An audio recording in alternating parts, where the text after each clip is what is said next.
অনেক সময় আমরা জিন ভূতের ভয়ে অকারণে ভয় পাই, ভয়ে ভুগি, কিন্তু আমাদের হাতের কাছে এমন কিছু শক্তিশালী আমল রয়েছে যা জিন শয়তানদের রাজত্বকে কাঁপিয়ে দেয়। আজকের ভিডিওতে সেগুলো আপনাদেরকে শুধু বলেই দেব না, এর বিস্তৃত বর্ণনা দিয়ে আপনাদেরকে আমি বুঝিয়ে দেব, শিখিয়ে দেব।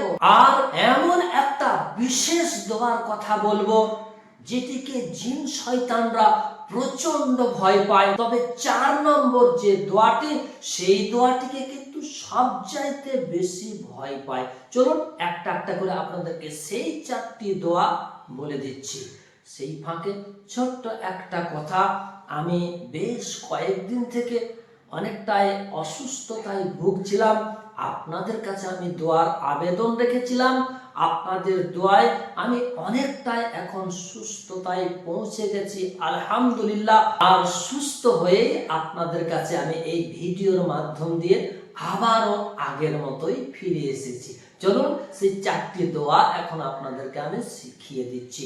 নাম্বার 1, আজানের ধ্বনি যখন আজান দেওয়া হয়, মসজিদে আজান দেওয়া হয়, এমনকি কোনো ব্যক্তি যখন উচ্চ আওয়াজে আজান দিতে আরম্ভ করে, হাদিসের মধ্যে পাওয়া যায় যখন আজান দেওয়া হয় তখন শয়তান জিনগুলো পিছন দিকে হাওয়া খারিজ করতে করতে দৌড়ে পালিয়ে যায়।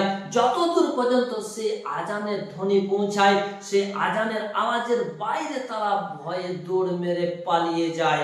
নাম্বার 2, আয়াতুল কুরসি। কোন আল্লাহর বান্দা বান্দি যখন আয়াতুল কুরসি পড়ে নেয় তখন আল্লাহ পাক রব্বুল আলামিন তার জন্য 2 জন ফেরেশতা নিযুক্ত করে দেয়, তাকে সব সময় পাহারা দিতে থাকে। নাম্বার 3, সূরা ফালাক এবং নাস। আমরা জানি সূরা ফালাক নাস পড়লে জিন ভূত ভয় পায়, কিন্তু এটা পাঠ করার নির্দিষ্ট একটা পদ্ধতি রয়েছে। পদ্ধতিটা হচ্ছে সূরা ফালাক এবং নাস, এই 2টি সূরাকে একত্রে আপনাকে পাঠ করতে হবে, উচ্চ আওয়াজে পাঠ করতে হবে। নাম্বার 4, দোয়াটা হচ্ছে বিসমিল্লাহির রহমানির রহিম, আফাহাসিবতুম আন্নামা খালাকনাকুম। এই দোয়াটা অর্থাৎ সূরা মুমিনুনের শেষের 4টি আয়াত হাদিসের মধ্যে রয়েছে। ইবনে মাসউদ রাদিয়াল্লাহু তাআলা আনহুর কাছে একটা জিনগ্রস্ত রোগী এলে ইবনে মাসউদ রাদিয়াল্লাহু তাআলা আনহু সূরা মুমিনুনের এই শেষের 4টি আয়াত পাঠ করে রোগীটাকে ফু দিয়ে দেওয়া মাত্রই রোগীটা তাৎক্ষণিক সুস্থতার মধ্যে ফিরে ওঠে। আল্লাহর রাসূল সাল্লাল্লাহু আলাইহি সাল্লাম জিজ্ঞাসা করলেন, মাসউদ তুমি কি পড়ে ফু দিলে? ইবনে মাসউদ রাদিয়াল্লাহু তাআলা আনহু তদুত্তরে বলেছিলেন, ইয়া রাসূলুল্লাহ সাল্লাল্লাহু আলাইহি সাল্লাম, আমি সূরা মুমিনুনের শেষের 4টি আয়াত পড়ে ফু দিয়েছি। আল্লাহর রাসূল সাল্লাল্লাহু আলাইহি সাল্লাম বলেছেন, এই 4টি আয়াত পাঠ করে পাহাড়ে ফু দিয়ে দিলে পাহাড় পর্যন্ত সরে চলে যেতে বাধ্য হয়ে যাবে।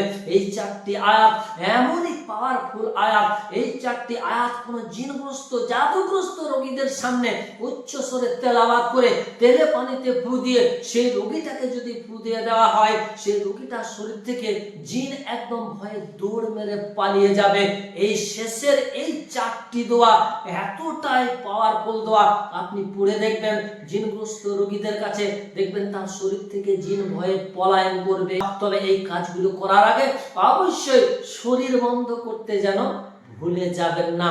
আপনাদেরকে কোন দোয়াটা সবচাইতে বেশি ভালো লেগেছে অবশ্যই কমেন্ট বক্সে সেটি আমাকে লিখে জানাবেন।